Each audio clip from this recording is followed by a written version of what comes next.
बिस्मिल्लाहिर्रहमानिर्रहीम, अस्सलाम वालेकुम। मैं हूं जवाद फैज़ी।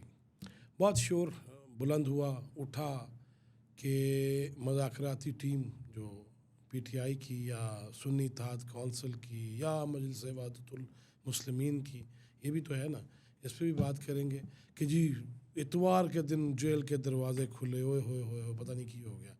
ये भी बात करेंगे कि उसमें हुआ क्या और क्या ये फ़ैसला आने से पहले 190 मिलियन पाउंड का, उससे पहले ये आखिरी मुलाकात है महात्मा की, नियाज़ी साहब की।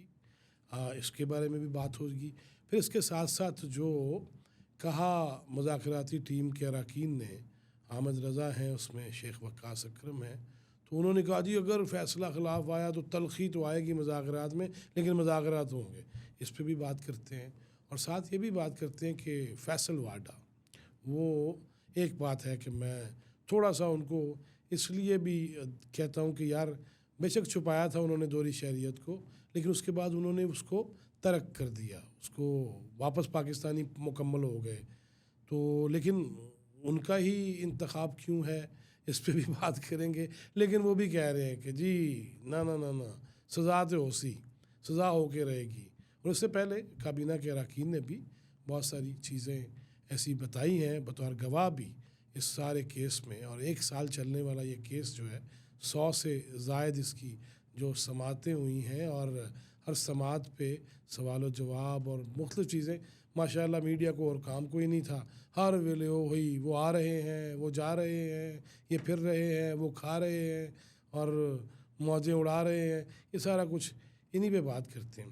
सबसे पहले तो हमें ये 190 मिलियन पाउंड केस को समझने की ज़रूरत है डेफिनेटली, जिनको नहीं पता।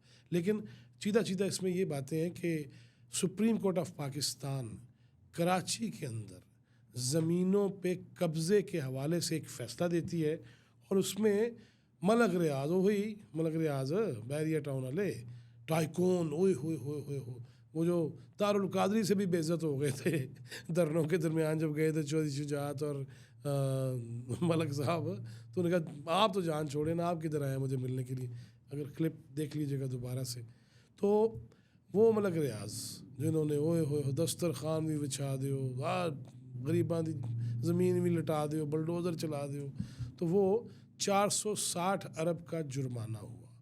उसके बाद कहानियाँ यूं यूं होती। अच्छा, जिस वक्त यहाँ ये फ़ैसला आता है सुप्रीम कोर्ट का, सज़ा होती है, जुर्माना होता है, तो उसी वक्त बरतानिया की नेशनल क्राइम एजेंसी वो भी 200 मिलियन डॉलर्स का वो जुर्माना कर देती हैं कि मलक जी की पे कर दियो, आपके जो ज़राए हैं, जो बरतानिया में जो रकम है, जो जिस तरह आई है, तो ये तो गैर कानूनी है।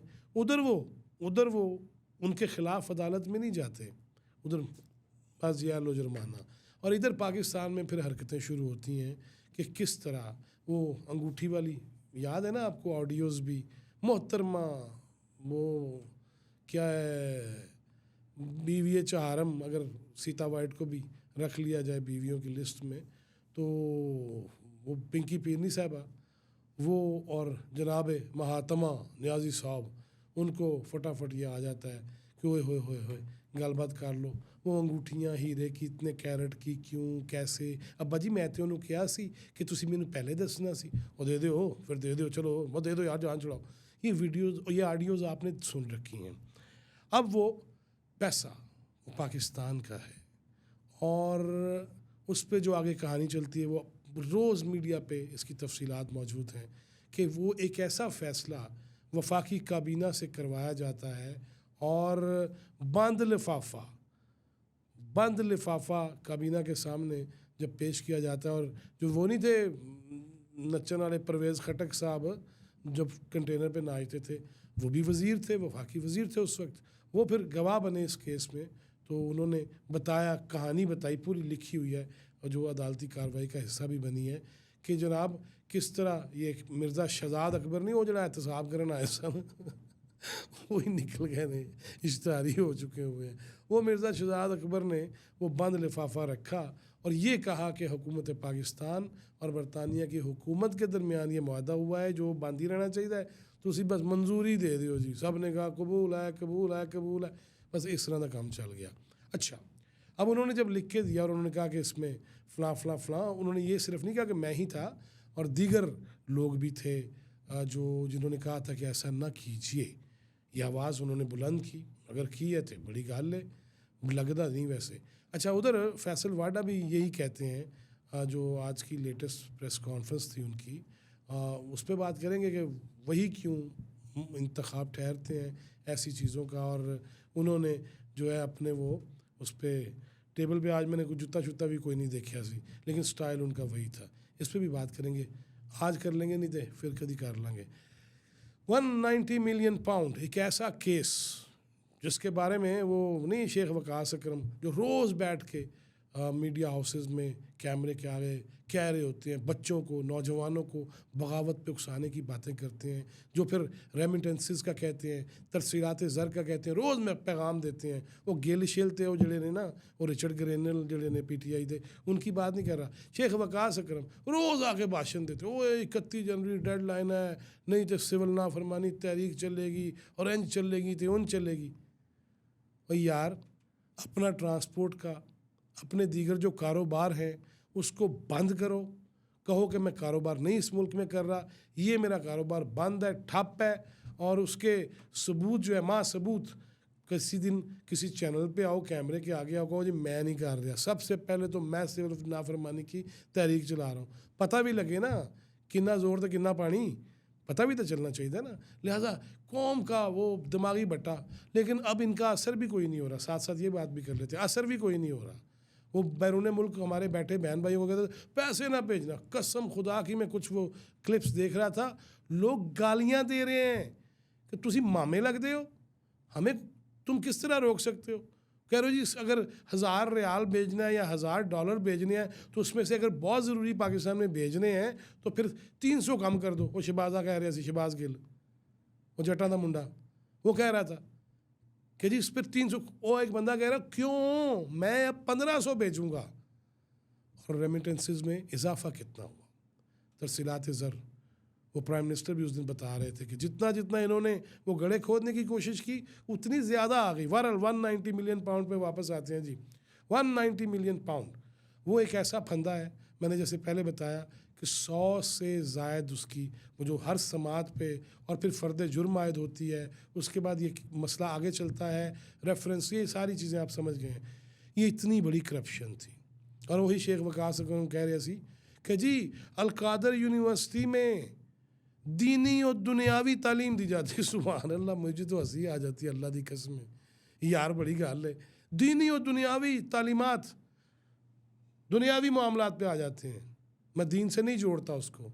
दुनियावी मामलात ये हैं कि अभी अज़हर जावेद, ब्रादरम अज़हर जावेद, सीनियर जर्नलिस्ट जो UK में होते हैं, वो कह रहे थे कि सिर्फ उन्होंने अपने इलाके की बात बताई या बरतानिया की बात बताई कि 6 रेस्टोरेंट्स का इफ्तिताह किया महात्मा ने, और उसमें तय हुआ कि 10,000 पाउंड मैं पर इफ्तिताह लूँगा, और उसमें से 5,000 कैश, 5,000 शौकत खानम के नाम पे। वो भी तो इधर ही आ रहा सी, उससे जुए भी खेले। खुद लिखा है मसूफ़ ने अपनी किताब में कि जब मैं प्ले बॉय था और मैं क्या क्या करता था, और शौकत खानम के पैसे, मेरे तेरे खून पसीने के पैसे, राह लिल्ला ट्रस्ट, कैंसर का इलाज, उसमें दिए, और ये कैश भी ले रहा है, और उधर जो भेज रहा है उसने अपनी किताब में लिखा कि मैं इससे जुआ खेलता रहा हूँ।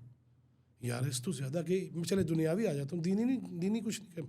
मैं ये नहीं कहता कि जी जुआ दीनी तौर पे और मज़हबन हराम है या क्या है, मैं दुनियावी तौर पे कहता हूँ कि पैसे अगर मैंने किसी ट्रस्ट को दिए हैं, किसी गरीब के कैंसर के इलाज के दिए हैं, दीन को मैं नहीं लेके आता दरमियान में, चलो मजहबी टच नहीं देते, लेकिन ये दुनियावी करप्शन नहीं है कि कैंसर के इलाज के लिए किसी डिज़र्विंग बच्चे के लिए, उसके लिए मैं पैसे दूं तो तू जुए खेलता रहा मैं।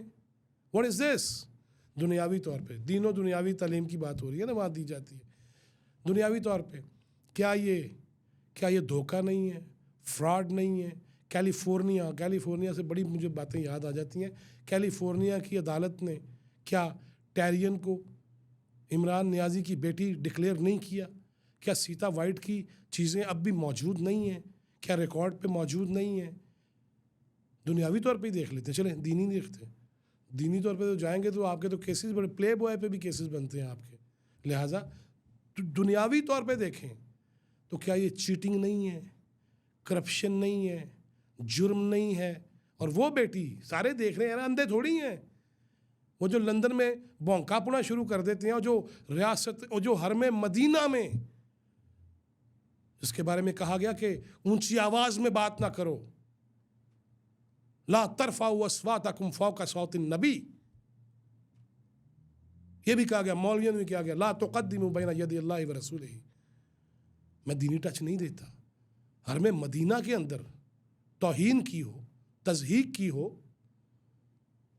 और चलें जी मैं दीनी फिर नहीं देता, फिर ये चीटिंग नहीं है? अपनी बेटी को तस्लीम ना करना, और आपके बेटों के साथ वो रह रही हो, जिस लिबास में रह रही हो, मैं फिर उधर नहीं जाता। दुनियावी तौर पे वो कहते हैं जी दीनी और दुनियावी तालीम दी जा रही है। दीनी तालीम केड़ी? दीनी तालीम ये कि तुम किसी हुजरे में जाओ, खातून का शौहर मौजूद हो, और तुम वहाँ गलीलड़ बलीलड़ करते रहो, उसके बाद तुम सेहरे सजा लो, उसके बाद इस मुल्क में इद्दत का केस आए, मुद्दत का केस आए, पर शिद्दत हावी रहे। दीनी तौर पे बात कर लेते हैं। रियासत मदीना का नारा किसने लगाया था, क्यों कर लगाया था? रूहानियत और रहूनियत जिस बंदे को पता नहीं था, उसके मुंह से। मैं तो हैरान हूँ आप लोगों पे कि जिसको पूरा कलमा नहीं आता, खातमुन नबीयीन नहीं कहना आता, वइय्याका नअबुदु वइय्याका नस्तईन, ये सुन के वो बड़ा महात्मा, वो आलम उम्मत मुस्लिमा का लीडर बन गया, हाजी गुल मोहम्मद हो गया, क्योंकि कवाली नाइट शुरू करा दिया इसने। और वही वो हज़रत तारक जमील साहब, नालों वाले, नाड़ों वाले, ब्रांड वाले, वो उन दिनों कैसा हो, हमें ऐसा वज़ीर आज़म मिला है। ये दीनी और दुनियावी तालीम दी जा रही। बहरहाल जी, उसके बाद आते केस का फैसला, फैसल वाडा कहते हैं। और मैंने जैसे पहले कहा कि यार कम अज़ कम छुपाया था उस बंदे ने अपनी दोहरी शहरियत, फिर वापस करने का ऐलान भी कर दिया, तर्क भी कर दी, और वो सियासत में न। आज वो कह रहा था कि मैंने भी ये कहा था कि ये वो हमसे मंजूरी ना लो, तुम्हारा मकाम और ठिकाना जेल होगा। और उधर उसका ये भी कहना था कि हाँ मैंने सियासत सीखी है महात्मा न्याजी से, अल्लाह ही खैर करे। बहरहाल जब तुम्हारे वज़रा ने भी कहा हो और वो भी ये इंतबाह कर चुके हों, तुम तब भी कर गुजरो, क्योंकि रहूनियत थी ना, आंखों पे पट्टी थी, फैज़ हमीद था, 10 साल का इक़्तिदार था, आइंदा की प्लानिंग थी, सदारती निज़ाम था, फ़र्द वाहद की हुक्मरानी थी, और न जाने क्या कुछ था। कर गए, अब भुगतो। सब कुछ किया है, सामने है, हर चीज़ सामने है। ख्वाजा आसिफ साहब कह रहे थे ये जितनी मर्जी छलांगे मार लें, अमेरिका में ड्रामा कर रहे हैं, लेकिन कोई हम पे प्रेशर नहीं है, कोई दबाव नहीं है। फैसल वाडा भी यही कह रहा था कि सज़ा तो होएगी, उन सज़ा तो होएगी। आज की तो यही बातें हैं, सज़ा तो होगी और होनी भी चाहिए। ये जो था ना लेट हो गया जी, मज़ाकरात हो गए। मैं वो आज हामिद रज़ा बोल रहे थे, मुझे मेरे एक दोस्त याद आ गए, साहबज़ादा फजल करीम, जमीयत उलमाए पाकिस्तान के सेक्रेटरी जनरल भी थे, न्याजी साहब मरहूम के ग्रुप के, और फिर उसके बाद सरबराह भी बन गए। वो जनाब शहबाज शरीफ की जो पहली हुकूमत थी 97 में बनी, वो वज़ीर आला बने, तो जिसके बाद परवेज़ लाई को मिर्चें शुरचें शुरू हुई थी। आहो ये भी किसी दिन गल करांगे, हम भी वहीं मौजूद थे। लिहाजा वो साहबज़ादा फजल करीम साहब वो वज़ीर मजहबी अमूर थे, औकाफ के मिनिस्टर थे। 1 अपर माल, बिल्कुल GOR और माल रोड की कॉर्नर पे जो है ना कोठी, बंगला, घर, वट जो भी कह लीजिए वज़ीरों के घरों में से, उनमें वो रहते थे। अब इसमें मुझे एक और बात याद आ गई, कहाँ बरेलवी मकतबा फ़िक्र, और कहाँ मैंने ये मशवरा दिया रमज़ान में, उन्होंने जर्नलिस्ट को कहा जी कि अफ्तारी पे आएँ, तो मैंने कहा वो जो सऊदी अरब दे छपे हुए कुरान पाक आए हैं ना, वो भी इनको तकसीम कर दीजिएगा। उन्होंने वो तकसीम किए, तो फिर बाद में हंसते थे कि एक बरेलवी को सऊदी कुरान पाक तुसी तकसीम करवा देते ने। वो साहबजादा फजल करीम याद अल्लाह थी, आना जाना था, मेरे घर भी तशरीफ़ लाते थे। और वो एक दिन बड़े परेशान, मैं कहा क्यों है? कहता यार मैं अपने मुंडे दे हथों बड़ा तंग हाँ।